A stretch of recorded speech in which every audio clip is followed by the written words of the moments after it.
Hello အားလုံးပဲမင်္ဂလာပါ Steven View ကနေပြန်လဲကြိုဆိုလိုက်ပါတယ်ဒီရာသီမှာအသစ်ခေါ်ထားတဲ့ Manchester United ကအသစ်ခေါ်တဲ့ Benjamin Sesko သူနဲ့ပတ်သက်ပြီးတော့တန်တရားလေးတွေရှိရယ်စိုးရုံမှုလေးတွေရှိရယ်သူကတွေ့ဝေတဲ့ဘောလုံးရရင်ဒါပေမဲ့နည်းနည်းနှေးကွေးတယ် Premier League အမြန်နှုန်းကိုလိုက်ဖို့အတွက်နည်းနည်းရုန်းကန်ရတယ်ကန်တဲ့နေမှာမကန်ဘူးစသဖြင့်ပြဿနာလေးရှိရယ်ပြီးတော့ big chance လေးတွေလွဲတယ်ပေါ့နော်အဲ့မှာဒီနေ့မှာကျွန်တော်ပြောချင်တာ big chance လွဲတယ်ဆိုတဲ့ကိစ္စ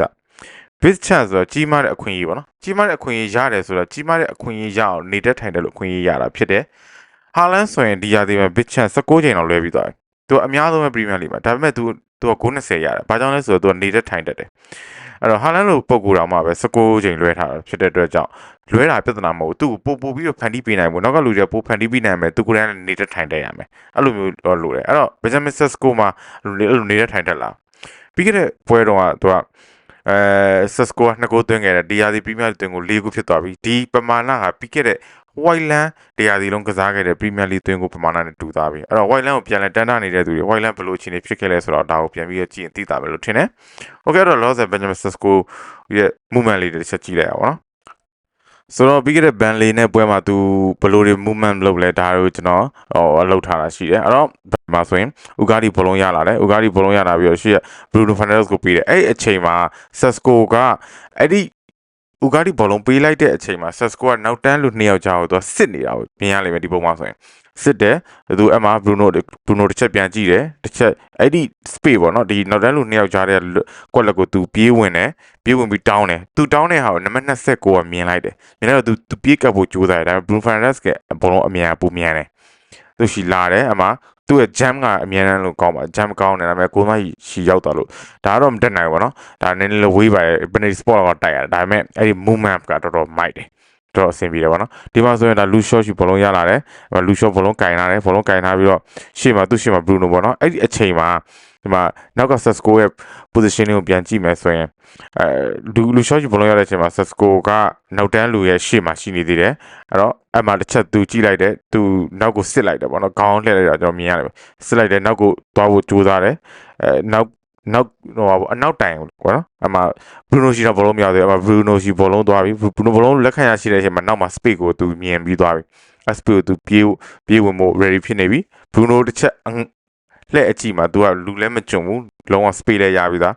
းပြေးထွက်ပြီးတိုက်တယ်ချန်ပီယံကတော့ပြောစရာမလိုအမြဲတမ်းလူကောင်းပြီသားတိုက်တယ်ဒါပေမဲ့မကူခဲ့ဘူးဒါပေမဲ့ positioning ကအရင်ကောင်းတယ်အဲ့လို positioning ကောင်းလို့လည်းသူကအခွင့်အရေးရတာပေါ့နော်ဒီမှာဆိုရင်ဒါကဟိုဘက်ကနေပြီးဒါလောက်ကဥကာတီရှိဒါလောက်ကကစမေရိုရှိဘောလုံးပေးနေတဲ့အချိန်မှာ Benjamin Sesko ကနောက်တန်းကိုစစ်တယ်နောက်တန်းကိုစစ်ပြီးခေါင်းလှည့်တော့မြင်ရလိမ့်မယ်စစ်တယ်နောက်တန်းစစ်ပြီးတော့ okay အဲ့ဒီစစ်ပြီးတဲ့အချိန်မှာပဲသူပြေးသိသိတယ်သူကကိုယ်ပဲကစားသမားဘယ်လိုလုပ်တတ်တဲ့ကစားသမားလို့ဆိုတာသိတယ်ကက်စမေရိုကအဲ့လိုမျိုးပြန်ခင်းပြီးရင်သူကတခါတည်းဟိုပုတ်ပြီးတော့ကန်တင်တတ်တယ်ပေါ့နော်အမှဘောလုံးမရောက်သေးဘူးသူက ready ဖြစ်နေပြီဘောလုံးရောက်တယ် ready ဖြစ်တယ်ကန်တင်တယ်သူပြေးပြီးတယ်အဲ့ချန်ပီယံအရင်ကောင်းတယ်ဒါပေမဲ့ကန်ဆိုးတာတဲ့ကန်ဆိုးတာနဲ့ပဲကိုယ်သမားအရင်ကောင်းတာအဲ့ပုတ်သွားတဲ့အလုံးကလည်းအရင်ကောင်းတယ်ဗျအဲ့ဒါကြောင့် Benjamin Sesko ဂိုးတွေမြရတယ်ကန်ဆိုးနေလို့လည်းပါတယ်ဗျအဲ့လိုလုံးမျိုးဆိုကိုကဘာလို့သူချန်ပီယံနဲ့တောင်းနေကိုတိုက်တဲ့ဟာကိုဟိုမှာလက်ဖြားကြီးနဲ့လက်ပုတ်သွားတော် jam ကတော်မိုက်တယ် jam ကတော်ကောင်းတယ်အရင်မောင်းလည်းရှိတယ်ဒီမှာဆိုရင်ဒါကဒီမှာဟိုကနေပြီးတော့ Hiban နေပြီးတော့ Casemiro ဘောလုံးပေးထားလဲရှိမှာ Bruno Fernandes ကိုမြင်ရလိမ့်မယ်အဲ့မှာကျွန်တော် Sesko မြင် Sesko ဟိုးဘက်မှာဒိုဂူရဲ့ပေးရအဲ့ဒါ Sesko တော့ဝေးရနော်အဲ့မှာဥကာတီCasemiro ဘောလုံးရနေသေးတယ်မပေးသေးဘူးချက်ကြည့်ရအဲ့ဒီမာကင်ကနေပြီးတော့ तू ကသူ့ရှိမာကင်ကနေပြီးတော့ဒီဘက်ကိုဖြတ်ဝင်တာ Sesko ကအဲ့ဒီ movement ကိုပြကြတာဒါက Casemiro ကနေပြီးတော့ Bruno Fernandes ကိုဘောလုံးပေးလိုက်ပြီးဟိုမှာပြေးဝင်နေတာပြေးဝင်တယ်အဲ့လိုပြေးဝင်လိုက်တဲ့ဖြစ်တဲ့အတွက်ကြောင့်ဂျားရဲ့ speed မှာလွတ်သွားပြီသူရှေ့ကောင်းကြတော့ဒီကိုညာရှေ့ကောင်းကြတော့သူ့ကိုမာကင်ကသူ့ကိုမမြင်သူ့ရဲ့နောက်ကျောမှာပေါ့နော်အဲ့တော့ဒီဘက်ကဟိုဘက်ကနောက်ကောင်လည်းရုတ်တရက်ကြီးသူပြေးထွက်လာတော့သူမလိုက်တာစီးဖို့တော့အချိန်မမီဘူးအဲ့မှာ Bruno Fernandes ဘောလုံးရတယ် Bruno ကလည်းဒီလိုအလုံးမျိုးသိကြိုက်တာဟိုမှာလက်ပြတယ်တောင်းပြီဆိုတဲ့အချိန်မှာတိလိုက်တယ်နောက်တန်းလိုက်တာမမီဘူးBruno ကချိန်သားကိုက်ထိုးပေးလိုက်တဲ့အချိန်မှာကန်သွားတယ်ကိုရသွားတယ်ပေါ့နော် အဲ့တော့သူ space သူ့ speed ပေါ့နော် pace ပေါ့အမြဲဒီ Sesco ကြီးရနေတယ်လီးတယ်ကဲဆွဲထားသလိုပဲဆိုတဲ့ဟာများတကယ်ဟုတ်လားဟုတ်တယ်ဘောလုံးကင်ထားတဲ့အချိန်မှာတော့နှေးတယ်ဆုံးမချက်တွေအရင်နှေးတယ်အဲ့ဒါကြောင့်လည်းသူကနှေးသလိုဖြစ်နေတာဒါပေမဲ့တကယ်အလွတ်ပြေးတယ်ဘယ်လောက်မြန်တယ်လဲဆိုတော့မကြည့်ပဲဒါကဒိုးကူပြေးကောင်တာနေနဲ့ဘောလုံးရလာတယ်ဟိုနောက်ဆုံးမှာဒီဂိုးသမားရှေ့မှာအဲ့ဒါ Sesco သူပြေးတယ်ပြေးထွက်တယ်ဒီမှာဒိုးကူအလဲရောက်သွားပြီဟိုမှာခိုင်းကော့ပြီးပြေးနေတာအဲ့ဒါက Sesco ပြေးတယ်နောက်ဥကာတီကိုဘောလုံးမျောပေးလိုက်တဲ့အချိန်မှာ Sesco ကွင်းလဲရောက်လာပြီဆက်ပြေးတယ်အမှဥကာတီထပ်မျောပေးတဲ့အချိန်မှာရှေ့ဆုံးမှာဘောလုံးလက်ခံတာ Sesco ဒါကတော့သူဟိုမရခဲ့ဘူးပေါ့နော်ဟိုအခွင့်အရေးတော့မရခဲ့ဘူးဒါပေမဲ့သူ့ရဲ့ pace ကရှိတယ်ဒါပေမဲ့ဟောပေါ့နော်အလွတ်ပြေးတဲ့နေရာမှာတော့အဆင်ပြေသေးတယ်ဘောလုံးနဲ့ပြေးတဲ့နေရာမှာတော့ Premier League ရဲ့အမြန်နှုန်းတော့သူလိုက်နိုင်ဖို့တော့လိုတယ်တခါလေဘောလုံးပြတ်တာအဲ့ဒါကြောင့်သူနှေးပြီးတော့ဆုံးမချက်နှေးနေသေးတယ်ဗျအဲ့ဒါတော့သူကြိုးစားပြီးတော့အသားကြောင်လောက်ရလိမ့်မယ်ဒါက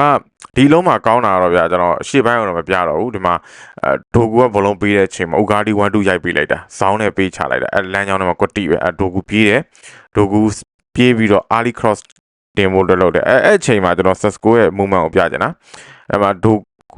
ကူကြီးဘောလုံးပြေးနေတယ်ဘောလုံးပေးနေတဲ့အချိန်မှာ Sesco ကနောက်တန်းကိုတစ်ချက်စစ်တယ်ခေါင်းလှည့်ကြည့်နေတာကျွန်တော်မြင်ရလိမ့်မယ်အဲ့နောက်မှာ Bruno Fernandes ပါတယ်သူစစ်တယ်စစ်ပြီးတော့အတွင်းကိုဝင်ဖို့ကြိုးစားအတွင်းကိုဝင်ဖို့ဟန်ပြတယ်အတွင်းကိုဝင်တယ်ဝင်ပြီးကမှရှေ့ကိုပြေးထွက်သွားတာအဲ့တော့နောက်တန်းအနေနဲ့သူ့ကိုဘယ်နှလိုက်ကန်မှမသိဘူးရှေ့ကိုပြေးထွက်သွားတယ်ပြီးတော့ဘောလုံးလက်ခံပြီးတော့ကန်သွားတော့ကန်တဲ့ technique ကအရန်ကောင်းတယ်အဲ့တော့လေဘောနေပြီးတော့ဘောလုံးဟိုအဝေးထောင်ပုတ်ကန်တာပေါ့နော်အဲ့လိုအဲ့ technique ကတကယ်ကောင်းတယ်လေဘောမှာနေမှာ6ကိုဆန်ပြီးကန်သွားတာဒီနေရာမှာပြောချင်တာသူအဲ့လိုပြေးထွက်သွားတာဖြစ်တဲ့ကြောင့်ဒီလိုနောက်ကိုပြေးပြပြီးရှေ့ကိုပြေးထွက်သွားတာဖြစ်တဲ့နောက်တန်းပါသွားတယ်တကယ်လို့ तू မကန်ရင်တော့ Bruno Fernandes နေရာလွတ်လပ်ရသွားမှာဒီလိုမျိုး तू ပဝင်းကျုံစစ်တဲ့နေရာမှာတော့တော်တော်ကြီးကိုတိုးတက်လာတယ်လို့ကျွန်တော်တော့မြင်တယ်ဒါမျိုးလေးဆက်ပြီးထိန်းထားနိုင်ကောင်းမယ်နောက်ပွဲတော့လုံးနိုင်မယ်မသိဘူးနော်လောဆိုတော့တိုးတက်လာတာကိုမြင်ရတယ်ဒါတော့ဟိုနည်းနည်းတော့စိတ်အေးရတာပေါ့နော်နေကိုအခုကျွန်တော်ပြခဲ့တဲ့ moment တွေမြင်ခဲ့ရပြီးဖြစ်တဲ့အတွက်ကြောင့်သူ့ပေါ်ဟိုပို့ပြီးတော့ညွှန်နေကြတော့ပိုရှိလာလို့ထင်ရတယ်အဲ့မဲ့ तू ဘာလို့ဂိုးတွေအများကြီးမရလဲစောက်ရအခွင့်အရေးဘာလို့မရလဲဆိုအသင်းရဲ့တိုက်စစ်မျှဘူးဖြစ်မနေလို့ကျွန်တော်ပြောချင်တယ်ပထမတိုက်စစ်မျှဘူးကတော့အမ်ဘိုးကဒီ transitional မှာလည်းအရင်ကောင်းတယ်နံပါတ်9ကိုလည်းရံကဝင်ပြီးစော့နိုင်တာဖြစ်တယ်ပြီးတော့ပို့ပြီးတော့လည်း prime time နဲ့ဖြစ်တဲ့အတွက်ကြောင့်အမ်ဘိုးကအခွင့်အရေးပိုရတယ်အမ်ဘိုးအခွင့်အရေးရတယ်ပေါ့နော်အဲ့တော့ဒီ Sesco ကြတော့သူကကူးမှလီအစ်ကိုပြောင်းလာဖြစ်တဲ့တော့သူ့အားကိုးလို့မရအောင်အဲ့တော့တိုက်စစ်မျှဘူးမဖြစ်တဲ့အတွက်ကြောင့်တိုက်စစ်မျှဘူးဖြစ်တဲ့တော့ဂိုးသိမရအောင်ပရီးမီးယားလိမှာလည်းအရင်တော့ဒီနံပါတ်9တွေဂိုးတွေရတာမျိုးကတိတ်ရှားတယ်